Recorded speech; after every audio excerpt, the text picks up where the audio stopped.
Breaking news, aya ni amakuru mashyashya. M23 oya yahigaga Bukware baramurituye. Azize iki? Bene wabo nibo bamurituye, bamuzizije yuko yagiye gusaba ikinshasa ibyo kurya.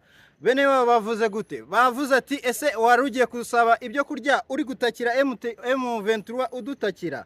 Aya makuru turabagezaho mu mwanya uri buze gukurikira. Yes, niko bimeze rwose. Uyu nta wundi ni Meshake wari wungirije Ngoma Nzito ahangaha muri za Masisi, ndetse bakaba baragiye bimukana no mu bindi bice byose bigiye bitandukanye. Uyu nguyu rero M23 n'ubundi yamuhigiraga hasi hejuru kubera yuko nawe yabaga afite amabanga akomeye. Buriya muri rusange icyo M23 ihombye na amabanga apfanye, naho ubundi buriya bene babo nibo bamwiciye go borohereje M23 akazi. Ariko nanone mu by'ukuri igihari nuko uyu nguyu Meshake nawe rwose yari umuntu utoroshye, yaragiye gutakira bene wabo ngo bagire ubufasha babaha, ariko baramubwira ati ese abo nibe cyangwa ni bene wanyu ba M23 uri kugira. Rero Kinshasa nta miyaga bagira, nta n'urukundo, nta n'iki, bameze nk'inzoka zibyara abana zigateraho. So amakuru yose arambuye rero reka nayo tuze tuyabagezeho aho byabere nuko byatangiye byose akantu ku kandi. Stay tuned. Yes, mu by'ukuri ndababwiza ukuri ko ibintu ku butaka bwa Repubulika Iharanira Demokarasi ya Kongo by'umwihariko muri Kivu y'Amajyaruguru na Kivu y'Amajyepfo, izi zose mu bice M23 ikontorora. Yewe natwe bafana turi hano mu Rwanda twari tugiye kumva inkuru mbi cyane. Ubu tuvugana babanyagwa bari bongeye gutegura igikorwa kimeze nk'icyo bagabye kuri Wiringoma. Mbabare sori gatoya, ni Wiringoma byari bigiye kumvikana ari inkuru mbi, natwe hano tukongera tukajya mu gahinda gakomeye cyane. Noneho dore ko ari n'uwari ugiye kumusimbura. Ahangaha byamugendekeye gute? Ibi ngibi nibyo tugiye kuza tubasobanura neza akantu ku kandi. Gusa muri amakuru ntago ndi njyenyine, ndi kumwe na mugenzi wacu Lambert. Yego.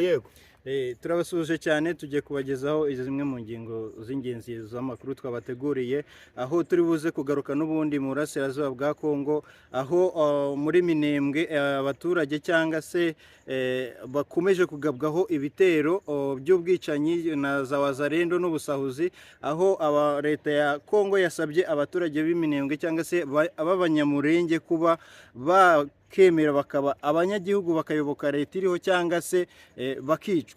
Yego.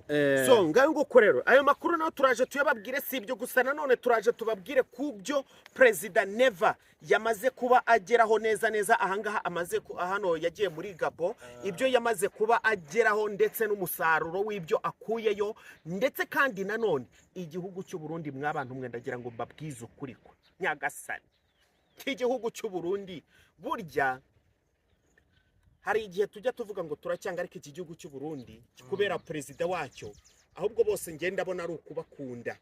Ni ukubakunda ku kibi n'ikiza, kuko burya ahubwo tukabagira inama by'abantu bari kubashuka. Ibi byifashe biti ushobora kumva mbivuze gutyo, ariko hari uburyo ki ujye kuza kubisobanura mu gihe uraba uri kumva neza aya makuru turi kurambura, kuko izi ni incamake ndetse n'izindi tutakubwiye. Turagira ngo kubwizo mpamvu rero uduhe subscribe, turagira gute uduhe na like, amakuru yose tuyaguhe neza akantu ku kandi. Ariko niba utabikora da makuru ukayumva nta kibazo, ntacyo bitwaye, ariko nyine bibaye byiza by'akarusho kurushaho ni ibi ngibi tuba tukubwira, ukagira gute ukaduhereza aka like n'aga subscribe. Iyi ni Menya News TV. Reka turambura amakuru. Yego Lambert, ndagira ngo uturamburire amakuru rero, tubwire neza uko byifashe hariya mu Minembwe nk'uko wari ubivuze. Nuvuga ngo muri Minembwe abaturage b'abanyamurenge bakomeje kugabwaho ibitero by'ubwambuzi cyangwa se bagabweho na za wazarendo, bakajya basahurwa imitungo yabo, bakicirwa amatungo. Ubona ko bameze nk'abantu badakenewe muri kiriya gihugu, cyane ko ubona bakondererwa ihohoterwa cyangwa se yicarubozwa kandi babuze kivugira. Nuvuga ngo rero leta ya Kongo yabonye ko nta yandi mahirwe bafite cyangwa se nta n'ubundi buvugizi bafite, uretse ko wenda bayoboka leta ya Kinshasa, bataba bayobotse leta ya Kinshasa bakicwa. None se no kuvuga ngo leta yabonye yuko ari amahirwe iri kubaha ni ukuvuga ngo niyo obusiyo yabonye ntabwo ubwanjye ndi kumva ukuntu uri kubisobanura ndi kumva ntabwo ndi kubisobanukirwa neza. ni ukuvuga ngo kubera ko abanyamurenge ubona ko M23 iri mu bantu ishyize imbere cyangwa se mu baturage babo irwanirira. Ni ukuvuga ngo rero kubera ko urabona begeranye no mu bice bya Uvira baba bavuga ati nituza kuvuga ko wenda leta ya Kinshasa iri kumwe n'abaturage bayo ntago biri buze kugorana cyangwa se M23 ntago iri buze kubona ikiri buze kuba iri kurwanira. Ni ukuvuga ngo nibamara kuba abaturage ba Kinshasa baraza kuvuga ko leta ya Kinshasa imeze neza nta kibazo, noneho baze kuvuga ati M23 iri kwiyenza nta kintu irwanira uretse wenda kuba iri gushaka balkanization cyangwa se kwiyomora kuri Kongo.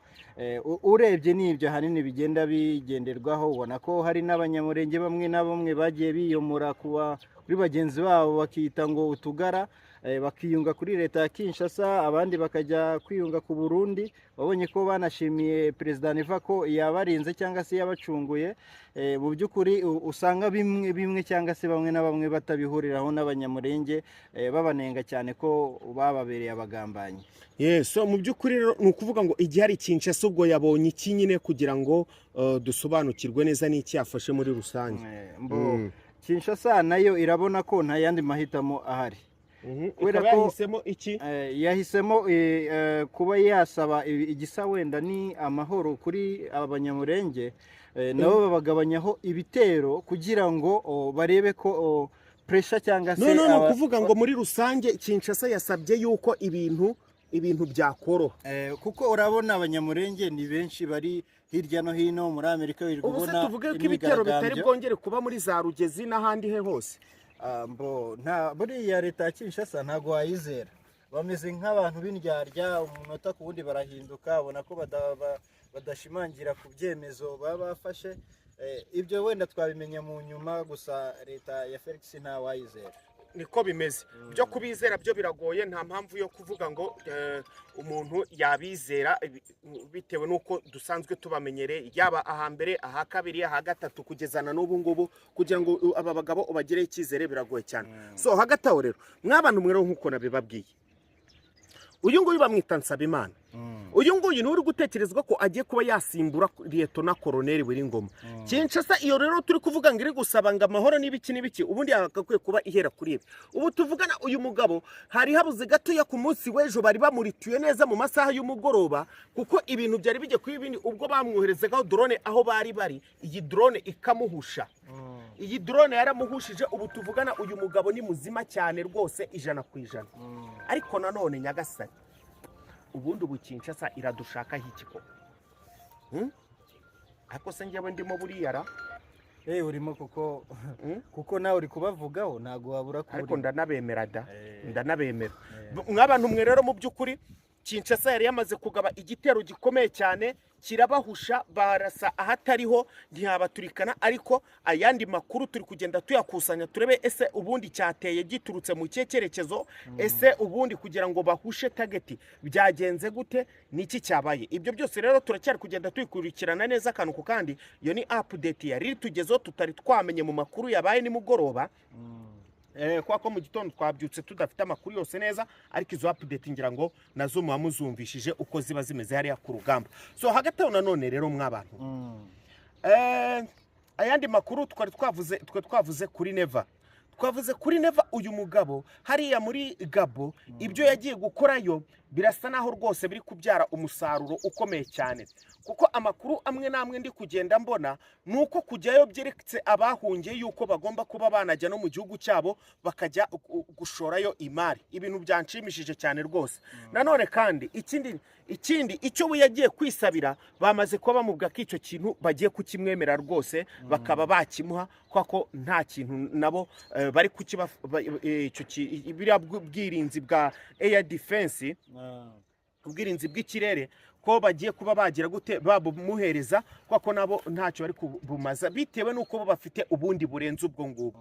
So hagati aho bakavuga ati n'ubundi ntago twabwima mwene wacu ni umunyafurika mugenzi wacu, twese tugomba kwitabwaho kwitanaho tugafashanya uko byaba bimeze kose, yaba mu bibi ni byiza cyane. Aha rero mbona yuko Neva rwose igihugu yagiyemo rwose ibintu yakoze ari byiza cyane. Neva amaze gukanguka, ubona ko ari kubona ko kuyobora igihugu nta mikino, ubona ko ari kugenda agishakira ibyiza, ajya mu mahanga ashaka umubano n'amahanga, asaba inkunga, ubona ko afite umugambi mwiza kugira ngo igihugu cyiwe agiteze imbere. Hanyuma rero ntabwo turi buze kugarukira aho ngaho. Muri Plaine Rusizi harimo amakuru aho General Meshake muri Plaine Rusizi cyangwa se yatangaje ko mu gihe leta ya Kinshasa itari buze kwita ku basirikari cyangwa se ku bene gihugu bari kurwanirira kiriya gihugu cyabo, bavuga ko bari kurwana na M23, bavuze ko ni mu gihe batari buze gufata inshingano zabo ngo babiteho nk'abakozi bari mu kazi, ko bari buze kwikura mu rwano cyangwa se mu rugamba. Rero ubwo ngubwo ubona ko leta ya Kinshasa abasirikari cyangwa se ikomeje kutagenda yita ku bakozi bayo cyangwa se ku ndwanyi zabo, bigoye no kugira ngo babe batsinda. Ubona ko urugamba baruhariye Wazalendo, ariko nabo ubona ko nabo nta mbaraga nta gasukari, biragoye kabisa, biragoye. So hagati rero ngaho uko byifashe hirya iyo, reka twerekeze hano muri Kabunambo rwose ndakubwira ko P5 ikomeje kutarebana neza nabo bita ngo ni FRN, mu gihe bo bari kugerageza kwiyunga ngo babunge bakore ikintu kimwe, bagire gute bakomeze bunga imbaraga zo kuza muri za gahunda zabo zose bafite z'amafuti. Aha rero igihari niki mwabantu mwe, Kayumba Nyamwasa afite akazi gakomeye ubu ngubu. Amakuru ahari biri kuvuga yuko ashobora kuba agiye kwimanukira akagera hariya muri Kivu y'Amajyepfo kugira ngo aba bagabo bose abunge, kugira ngo ibikorwa byabo bikomeze kugenda neza, aya mafaranga ya Tshisekedi areke kubaca mu myanya y'intoki. So nuko rero bimeze hano muri Kabunambo, niko nababwira kuri update zaho ngaho muri P5 ndetse na FRN. Mu by'ukuri rero harandi makuru menshi turi tugenda dukusanya ku rugamba, nkaho muri za Masisi ndetse no muri za Rubero na hano muri za hano Kisangani naho hari izindi update tuafite ariko zitaraba approved, dutegereje ko ziza kuba approved. Rero reka mu gihe tugitegereje, reka tube turekeye ngo tubashimire, tubifurize kugira igicamunsi cyiza, naho mu yandi makuru y'umugoroba tubazanira uko bimeze hano kuri ubu butaka bwa Repubulika Iharanira Demokarasi ya Kongo ndetse no mu gihugu cy'u Burundi. Bwana rero Lambert, ndagushimiye ko wanyakiriye ahangaha kuri Menya News TV. Mwakoze cyane Fils.